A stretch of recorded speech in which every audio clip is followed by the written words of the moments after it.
అవుతారు కాబట్టి తనుజ ఎక్కువ లేడీస్ కనెక్ట్ అయ్యింది అనుకుంటున్నాను నేను. జెంట్స్కి ఏమో తను బ్యూటీ పరంగా చూడటానికి కూడా బాగుంటుంది కాబట్టి జెంట్స్కి అలాగా కనెక్ట్ అవుతుంది తనుజ. పోతే లేడీస్కి ఏమో ఎమోషన్స్ అవి బాగా పలుకుతుంది కాబట్టి తనుజ బాగా కనెక్ట్ అవుతుందని నేను అనుకున్నాను. సో రీతు డెమాన్ గురించి మీరు ఏం చెప్పాలన్నా అంటే వాళ్ళిద్దరు రిలేషన్షిప్ జెన్యూన్ అనుకుంటారా లేదా? జెన్యూన్ అంటే అది యాక్చువల్లీ చెప్పాలంటే అది కైండ్ ఆఫ్ ఫ్రెండ్షిప్ అని నేను అనుకుంటా. లవ్ వరకు ఉండదు అనుకుంటా. కాకపోతే ఏంటంటే కావాలి, కంటెంట్ కావాలి. అండ్ అవసరం ఉన్నప్పుడు దట్టు వాళ్ళు ఏజ్లో ఉన్నారు, టీనేజర్స్.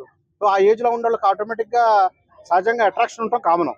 ఆ అట్రాక్షన్ వల్ల రెండోది ఏమో కొంచెం కంటెంట్ కూడా వస్తుందనే ఉద్దేశం మీద వాళ్ళు చేస్తున్నారు. కానీ ఇదైతే జెన్యున్ లవ్ కాదు నేను అనుకోవటం.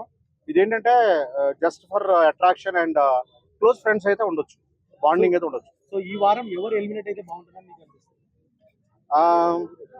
ఈ వారం డెమోన్ అవుతాడేమో అనుకుంటున్నాను. ఎందుకంటే నో డెమోన్ మంచి ప్లేయరు, అంటే తను గేమ్స్ పరంగా మంచి కాంపిటీటర్, డౌట్ లేదు. గేమ్స్ బాగా ఆడతాడు, తను మంచి కాంపిటీటర్. కాకపోతే మన బిగ్ బాస్లో ఆల్రౌండ్ పెర్ఫార్మెన్స్ చూసుకోవాలి మనం. అంటే అందరితో మంచుకుంటాం అని, కామెడీ చేయడం అని, తర్వాత ఫన్ జనరేట్ చేయడం, ఆల్రౌండ్ పెర్ఫార్మెన్స్ ఉండాలి. అయితే డెమోన్ పవన్ వచ్చేసరికి గేమ్స్లో నెంబర్ 1 ఎక్స్పర్టే. బట్ ఏంటంటే రిమైనింగ్ థింగ్స్లో అంత ఇది లేదనమాట.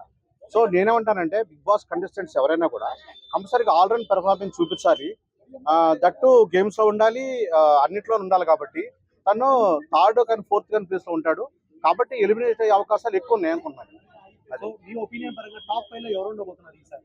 సో నా ఒపీనియన్ ప్రకారం టాప్ 5లో నెంబర్ 1 ఇమాన్యుల్ ఉండొచ్చు, సెకండ్ పవన్ కళ్యాణ్ ఉండొచ్చు, థర్డ్ వచ్చి తనుజ ఉండొచ్చు, ఫోర్త్ వచ్చి యాక్చువల్లీ నా కంటెస్టెంట్ భరణ్ గారు కూడా. బట్ ఏంటంటే ఈజ్ ఆల్రెడీ ప్రూవ్డ్ అండ్ కొంచెం ఏజ్ ఫ్యాక్టర్ ఉంటుంది కాబట్టి, సీనియర్ కాబట్టి తను ఉంటే 4th ప్లేస్లో ఉండొచ్చు. డెమాన్ ఉంటే 5th ప్లేస్ ఉండొచ్చు. అది నా ఆలోచన.